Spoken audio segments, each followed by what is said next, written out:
In the quiet suburbs of Spring, Texas, nestled among tree-lined streets and brick homes, the Stay family thought they had found the perfect place to start anew. It was July 9, 2014. Just another sun-soaked summer day. Children played in the yard, neighbors mowed their lawns, and the world seemed safe. But behind one of those doors, a storm was about to erupt, one that would leave an entire community shattered and a family nearly erased. The knock that changed everything. Cassidy Stay, 15, answered a knock at the door of her family's Leaflet Lane home. Standing before her was a man dressed as a FedEx delivery worker, clipboard in hand, calm, composed, and seemingly harmless. But as Cassidy looked closer, a flicker of familiarity registered.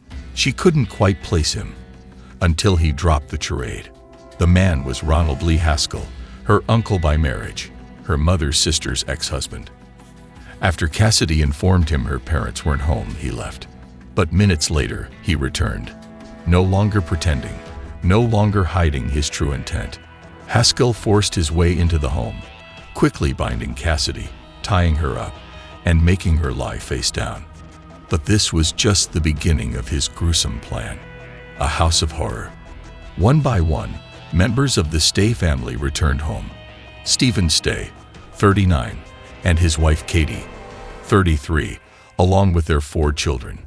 Brian, 13, Emily, 9, Rebecca, 6, and little Zachary, just 4 years old. Each was ambushed, restrained, and laid face down next to Cassidy. There was no struggle, no chance to run. Haskell wasn't there to intimidate. He wasn't there for a conversation. He was there for blood. Fueled by rage over his failed marriage and a deep, festering grudge against anyone connected to his ex-wife, Haskell coldly executed each family member, shooting them in the back of the head. 13 shots rang out. An entire family was wiped out in an instant. But he made one critical mistake. He didn't check if everyone was dead. The lone survivor, though shot in the head and with a finger nearly blown off, Cassidy Stay miraculously survived. Summoning unfathomable strength and presence of mind, she played dead until Haskell fled the scene. Once alone, bloodied and broken, Cassidy managed to call 911. Her call was frantic, her voice shaky, but she delivered the crucial information. 911.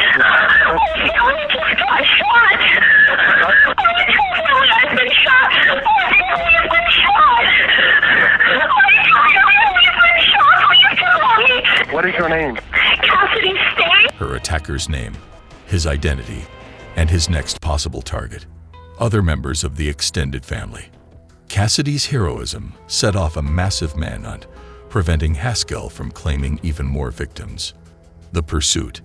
Police quickly located Haskell driving toward another family member's home. A tense 20-minute car chase ensued, with police laying down spike strips to disable his vehicle. Cornered in a cul-de-sac, Haskell began a standoff, holding a gun to his head as negotiators pleaded with him to surrender. After hours of negotiation, Haskell finally gave up, taken into custody alive. The nightmare was over, at least for now. A portrait of the killer. Ronald Lee Haskell Jr. wasn't the monster you'd expect. In high school, he was homecoming king, class clown, and known for his easygoing charm in San Marcos, California.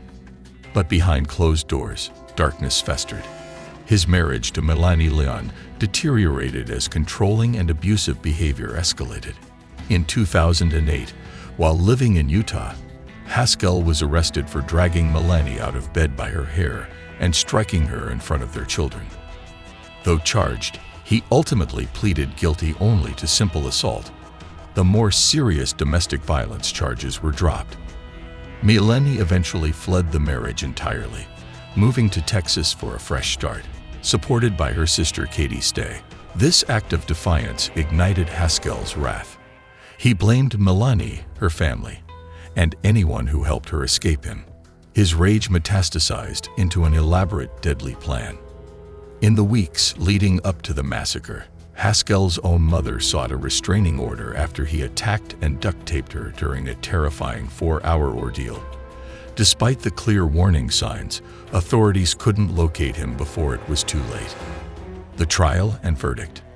Haskell was charged with 6 counts of capital murder the day after the killings. In court, his demeanor shifted dramatically. During his first appearance, he collapsed twice, shaking and unable, or unwilling, to stand. The legal process dragged for 5 long years, filled with delays and setbacks. Finally, in August 2019, the trial began. Prosecutors painted a clear portrait. This was not the act of a man who snapped, but a calculated, methodical execution born from festering hatred. On September 26, 2019, Haskell was found guilty of capital murder. 2 weeks later, he was sentenced to death by lethal injection. Today, he awaits his sentence on death row in Texas. The light that refused to go out. In the wake of unimaginable loss, Cassidy Stay stood as a beacon of resilience. Just days after the massacre, while still recovering from her wounds, Cassidy quoted Albus Dumbledore from Harry Potter. "Happiness can be found even in the darkest of times, if one only remembers to turn on the light." Her courage moved the nation. A GoFundMe campaign raised over $400,000 from more than 16,000 donors to help rebuild her shattered life. She became a symbol not of tragedy, but of incredible strength. A family remembered. Stephen and Katie Stay were a loving couple who had moved their family from California to Texas seeking safety and a fresh start. Their children, Brian, Emily, Rebecca, and Zachary, were bright, full of life, and loved by everyone who knew them. They were ordinary in the most beautiful way. Grocery store trips filled with laughter, backyard birthday parties, Halloween decorations. Their deaths shocked not only the Spring community but the entire country. Memorials were held at their church and schools. Friends, classmates, and strangers gathered to mourn and honor the lives that were so senselessly stolen. The unanswered questions. Despite the trial's conclusion, haunting questions remain. How many red flags were missed? How many warnings went unheeded? Could this tragedy have been prevented if the justice system had acted more decisively years earlier? The Spring, Texas family massacre remains one of the most chilling examples of domestic violence turned mass murder. A brutal reminder of how unchecked rage can destroy lives and devastate communities. But through it all, one young girl survived. Not just to tell the tale, but to embody the strength, courage, and unbreakable spirit that evil could not extinguish.